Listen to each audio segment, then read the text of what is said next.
스가랴 18장 24절에서 33절 말씀. 때에 다윗이 두문 사이에 앉아 있더라. 파수꾼이 성문 위층에 올라가서 눈을 들어보니 어떤 사람이 홀로 달려오는지라.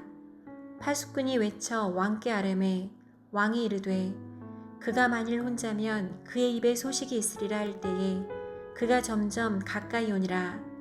파수꾼이 본즉 한 사람이 또 달려오는지라. 파수꾼이 문지기에게 외쳐 이르되 보라 한 사람이 또 혼자 달려온다 하니 왕이 이르되 그도 소식을 가져오느니라.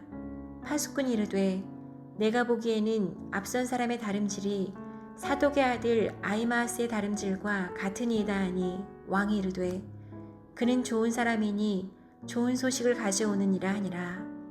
아히마아스가 외쳐 왕께 아뢰되 평강하옵소서 하고 왕 앞에서 얼굴을 땅에 대고 절하며 이르되 왕의 하나님 여호와를 찬양하리로소이다.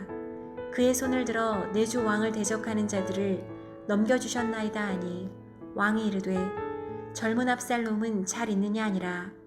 아히마아스가 대답하되 요압이 왕의 종 나를 보낼 때에 크게 소동하는 것을 보았사오나 무슨 일인지 알지 못하였나이다 하니 왕이 이르되 물러나 거기 서 있으라 하매 물러나서 서 있더라. 구스 사람이 이르러 말하되 내 주 왕께 아뢰 소식이 있나이다. 여호와께서 오늘 왕을 대적하던 모든 원수를 갚으셨나이다 하니 왕이 구스 사람에게 묻되 젊은 압살롬은 잘 있느냐. 구스 사람이 대답하되 내 주 왕의 원수와 일어나서 왕을 대적하는 자들은 다 그 청년과 같이 되기를 원하나이다 하니 왕의 마음이 심히 아파 문 위층으로 올라가서 오니라. 그가 올라갈 때에 말하기를 내 아들 압살롬아 내 아들 압살롬아 차라리 내가 너를 대신하여 죽었더면 압살롬 내 아들아 하였더라. 아멘. 함께 기도하겠습니다. 하나님, 우리를 위하여 예수 그리스도를 허락하시고 또 그 예수 그리스도의 십자가의 은혜로 우리에게 생명을 주신 그 놀라운 은혜에 감사합니다. 하나님, 오늘도 이 말씀 앞에 그 생명의 은혜가 다시 고백되는 시간 되게 하여 주시옵고 그 고백을 통한 주를 찬양케 하여 주옵소서. 이 모든 말씀 예수님 이름으로 기도하였습니다. 아멘. 할렐루야. 우리를 위하여 당신의 아들을 십자가에 못 박으시고 또 그 아들의 죽음을 통하여 우리에게 생명의 은혜를 허락하여 주신 우리 하나님의 이름을 높이 찬양합니다. 오늘 우리가 함께 나눌 말씀의 제목은 아들의 죽음 앞에라고 하는 말씀의 제목입니다. 우리나라 옛말에 부모가 죽으면 땅에 묻고 자식이 죽으면 가슴에 묻는다라고 하는 말이 있습니다. 여러 가지 의미로 그 말대로 우리가 해석할 수 있겠지만 그만큼 부모에게는 그 자녀의 죽음이 고통의 사건이고 또 절망의 사건임을 이야기하는 것입니다. 그런데 그 사건이 오늘 말씀에 동일하게 등장합니다. 사무엘하 15장에서 압살롬은 반란을 일으켰습니다. 그리고 아버지 다윗을 죽이기 위해서 전쟁을 일으켰는데 오히려 압살롬은 패배를 당하고 그 전쟁에서 죽임을 당하게 됩니다. 그리고 오늘 말씀은 그 아들 압살롬이 전쟁에서 죽었다는 소식을 아버지 다윗이 듣는 장면입니다. 왜 말씀은 아들의 죽음의 사건을 이렇게도 길고 자세하게 설명하고 있는 거겠습니까? 아들의 죽음을 맞이하고 있는 그 아버지의 모습 속에서 우리에게 들려주고 싶으신 진짜 메시지가 그 속에 있기 때문입니다. 오늘 말씀을 통해서 아들의 죽음 앞에 있는 그 다윗의 모습을 통해 우리를 향한 하나님의 그 표현할 수 없는 그 깊은 사랑의 은혜가 함께 고백되어지는 깊은 은혜가 우리에게 있으시기를 주의 이름으로 축복하며 또한 도전합니다. 아들의 죽음 앞에 먼저 오늘 본문 중에요, 우리 28절 말씀 좀 읽어보겠습니다. 28절 말씀 함께 천천히 읽지요. 아히마아스가 외쳐 왕께 아뢰되 평강하옵소서 하고 왕 앞에서 얼굴을 땅에 대고 절하며 이르되 왕의 하나님 여호와를 찬양하리소이다. 그의 손을 들어 내 주 왕을 대적하는 자들을 넘겨주셨었나이다 하니. 아멘. 압살롬과 백성들이 전쟁을 하고 있는데 그 전쟁이 어떻게 되었는지, 그리고 그 압살롬이 어떻게 되었는지 궁금한 다윗은 24절 말씀을 보시면 성문 사이에 앉아서 소식을 기다리고 있다라고 증거하고 있습니다. 성문 사이에 기다린다라고 하는 것은 당시에는 성이 두 개의 구조로 되어 있었는데, 바깥 성벽에 성문이 있고 또 그 안에 성벽과 성문이 있는데, 전쟁 중에 있으니까 이 완전히 바깥 성벽 밖으로 나가지 못하고 최대한 안전한 곳, 그러나 간절히 기다리고 있는 모습을 보여주는 위치가 바로 성문 사이라고 표현되고 있는 겁니다. 다윗이 그렇게 성문과 성문 사이에 앉아서 기다리고 있는데 파수꾼이 멀리서 아히마아스가 달려오는 것을 보게 됩니다. 그리고 파수꾼은 다윗에게 지체 없이 아히마아스가 달려오고 있다고 하자 27절 끝부분에서 다윗은 아히마아스는 좋은 사람이니까 좋은 소식을 가지고 올 것이다 라고 말합니다. 그리고 그렇게 달려온 아히마아스가 좋은 소식을 전하는데 28절에서 다윗 앞에 달려와서 엎드려서 하는 말이, 왕이 하나님께서 그의 손을 들어서 내 주 왕의 대적을 넘겨주셨다며 그 승리의 좋은 소식을 전하게 됩니다. 그런데 이 좋은 소식은 아히마아스뿐만 아니라 31절 말씀을 보면 아히마아스보다 먼저 다윗에게 소식을 알려주기 위해 달려온 구스 사람도 전하는데, 그는 여호와께서 오늘 왕을 대적하는 모든 원수를 갚았다면서 그 왕의 승리를 선포합니다.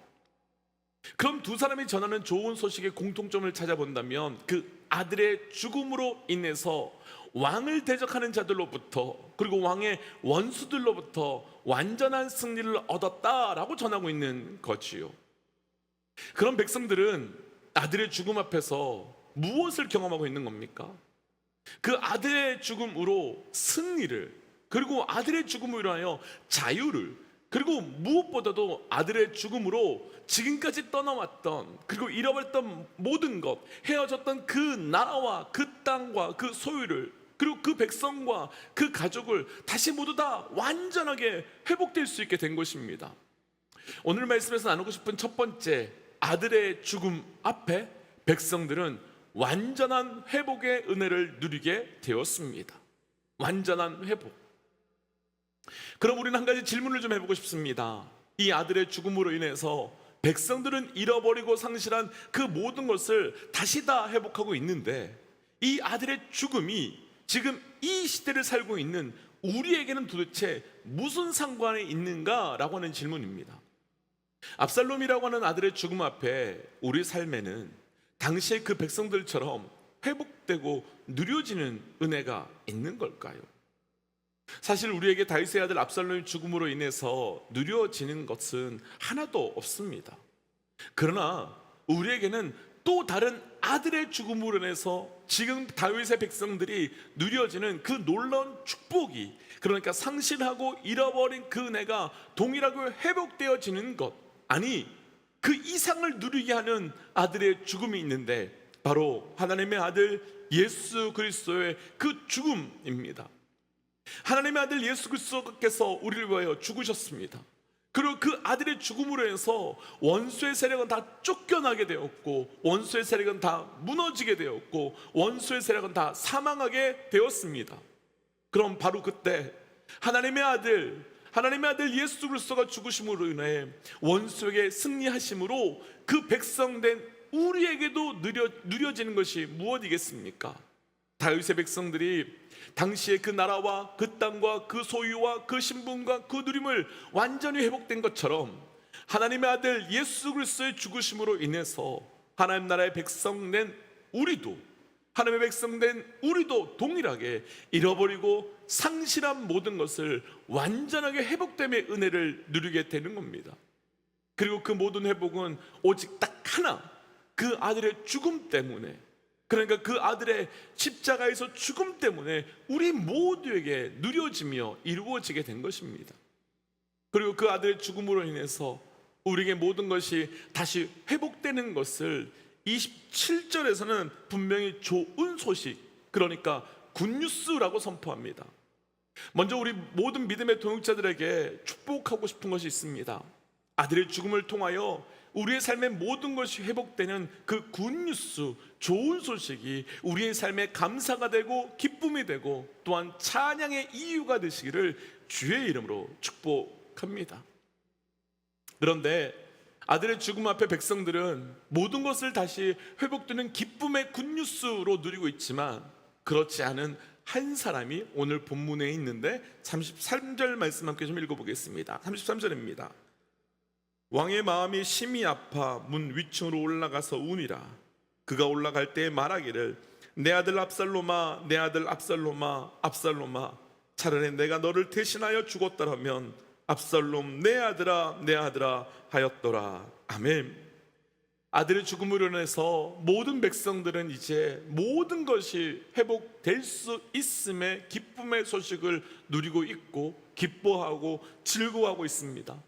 그런데 모두 기뻐하고 모두 즐거워하고 있지만 절대로 기뻐할 수 없는 딱 한 사람이 있는데 바로 아들의 아버지 다윗입니다.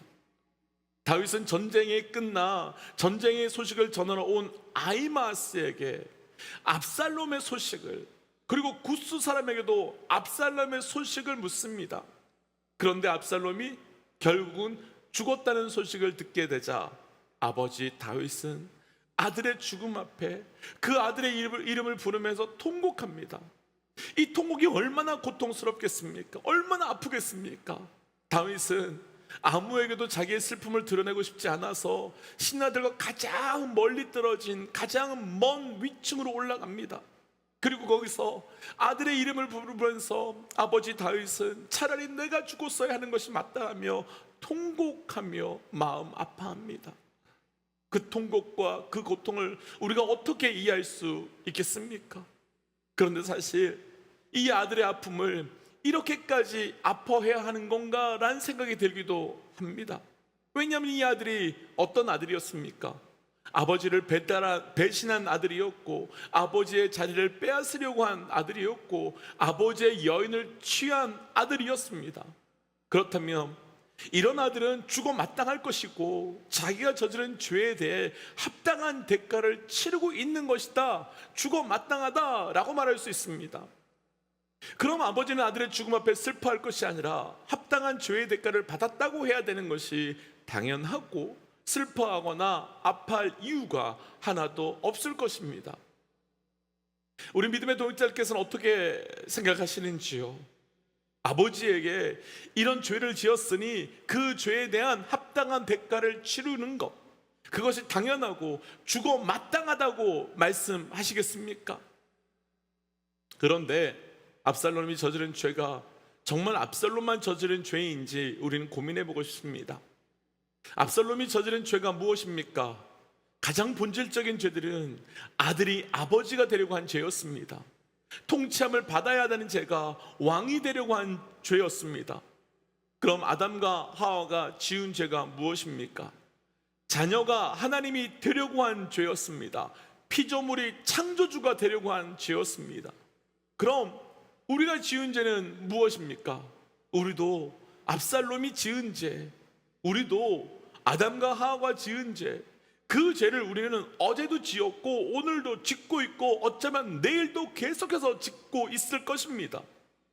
그렇다면 하나님께서 너희가 저지른 죄에 대한 합당한 대가를 치르라고 하시면서 죄의 삭신 사망을 우리에게 내미신다면 그 하나님 정말 사랑의 하나님이라고, 합리적인 하나님이라고, 정말 좋으신 하나님이라고, 마땅한 하나님이라고 말씀할 수 있겠습니까? 아닙니다. 절대 아닙니다. 오늘 말씀에서 다윗은 자기를 배신하고 자기의 자리를 차지하려고 하는 아들 압살롬의 죽음 앞에서 그 이름을 부르며 통곡합니다. 왜 십자가의 사건이 시작되었겠습니까? 왜 우리를 향한 구원의 사건이 시작되었겠습니까? 왜 배드뉴스로 살아가고 있는 우리를 그냥 두시면 되는데 죽어 마땅한데 왜 굿뉴스를 허락하시겠습니까? 우리를 향한 그 하나님의 눈물 때문입니다. 우리를 향한 그 아버지 하나님의 통곡 때문입니다. 오늘 말씀에서 다윗은 아들 압살롬을 책임지지 못했고 그 죽은 압살롬을 어떻게 할 능력도 없었습니다. 그래서 통곡합니다.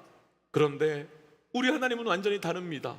우리 하나님은 하나님의 자녀된 우리의 죄로 인하여 죽을 수밖에 없는 우리에게 그 죽음을 볼 수 없어서, 죄로 인해서 어둠으로 우리 가고 있는 우리를 볼 수 없어서 당신의 아들의 십자가에 못 박음으로 우리를 살게 하시고 살 길을 열어주신 분입니다. 그래서 우리가 여기서 잊지 말아야 할 것이 한 가지 더 있습니다. 우리는 우리의 죄로 인해 죽어 마땅한 우리가 아들이 죽음으로 인해서 우리는 살게 되었다는 그 복음으로만 기뻐합니다. 그런데 하나님께서는 그 아들의 죽음으로 인해 우리를 살리시며 기뻐하셨지만, 우리를 살리시기 위해 또 다른 아들의 죽음을 고통으로 맞이하셨어야만 하셨다는 겁니다. 혹시 오래전에 나온 영화 중에 패션 오브 더 크라이스트라고 하는 영화를 기억하시는지요? 그 영화의 장면에서 절대 잊을 수 없는 장면 중에 한 가지가, 저는 예수님께서 십자가에서 돌아가셨을 때 하늘에서 한 방울의 물이 툭 떨어지는 장면이었습니다. 무엇이겠습니까? 오늘 말씀에서 다윗이 아들의 이름을 부르며 통곡하는 것처럼 우리를 살리기 위해 아들 예수님이 돌아가시는 그 십자가의 고통을 직면하시는 아버지 하나님의 눈물이지 않겠습니까? 저를 비롯해서 구원의 은혜를 누리는 우리 모두가 기억해야 될 것이 있습니다. 아들의 죽음으로 인해서 저와 우리 모든 믿음의 동역자들의 삶에 구원의 은혜가 있다는 것은 정말 무엇과도 비교할 수 없는 굿뉴스, 좋은 소식, 기쁨의 소식입니다. 그러나 그 좋은 소식과 기쁨 소식 안에는 우리 하나님의 눈물이 있다는 것, 그리고 그 아들의 생명의 값이 있다는 것 반드시 기억하셔야 합니다. 그래서 우리가 누리는 복음을 통한 좋은 소식은 절대 가볍게 누릴 수 있는 것이 아니라 아버지의 눈물로만 누려지는 것을, 아들의 죽음 앞에 있는 그 구원의 은혜라는 것을 기억해야 됩니다. 오늘도 그 아들의 죽음을 통해서 주시는 구원의 은혜가, 그래서 우리 모두에게 깊이 있게 감격과 기쁨과 감사와 영광으로 고백되시기를 주의 이름으로 축복합니다. 그래서 이 시간 말씀을 기억하면서, 오늘 말씀을 기억하면서 감사하며 기도하고 싶습니다. 하나님, 나 같은 죄인을 구원하여 주시는 애 감사합니다. 내 죄에 대한 죽음으로 합당한 대가를 치르는 것이 맞는데 그 죽음을 아들의 죽음으로 바꾸어 생명의 은혜로 주신 것 감사합니다. 하나님, 내가 주의 마음 붙들고 살겠습니다. 우리 함께 이 시간 그것을 놓고 함께 기도하고 예배 정리하죠. 함께 기도하겠습니다. 하나님, 나를 위하여 죽으신 그 아들의 죽음의 은혜를 기억하게 하여 주시옵소서. 나를 위하여 죽으신 그 십자가의 은혜가 얼마나 큰 것인지 알고 그 십자가의 은혜를 붙들므로 하나님, 오늘도 우리의 삶에서 놀라운 영광의 은혜가 우리에게 완전히 고백되며, 그것이 우리에게 십자가의 은혜로 고백되며, 그래서 아버지의 마음 붙들고 살아갈 수 있도록 우리에게 그 은혜를 더하여 주시옵소서. 하나님, 우리를 위하여 하나님의 아들을 십자가에 못 박으신 그 은혜를 기억합니다. 우리가 살고 있는 것은 그 아들의 죽음 때문입니다. 우리가 살고 있는 것은 그 아들의 죽음 앞에 통곡하신 그 아버지 하나님의 마음 때문입니다. 하나님, 이제 우리가 그 마음 붙들고 여전히 아버지 하나님께서 아파하실 아직도 구원받지 못한 자들을 향하여 달려나가는 우리의 삶이 되게 하여 주셔서 우리도 그 마음 가지고 그 마음을 증거하며 살아갈 수 있도록 우리와 동행하여 주옵소서. 이 모든 말씀 예수님 이름으로 기도하였습니다. 아멘. 사랑하는 믿음의 동지 여러분, 우리가 그 마음 가지고 그 마음 은혜로 살고 있다면 이제 우리가 해야 될 것은 그 마음으로 아버지 하나님께서 아파하실 그들에게 동일하게 복음을 증거하는 것입니다. 오늘 하루가 그런 하루 되시기를 주의 이름으로 축복하며 도전합니다. 우리 함께 선포하고 또 삶의 자리로, 기도의 자리로 돌아가지요. 함께 선포하겠습니다. 하나님은 살아계십니다. 아멘. 승리하십시오. 함께 기도하겠습니다.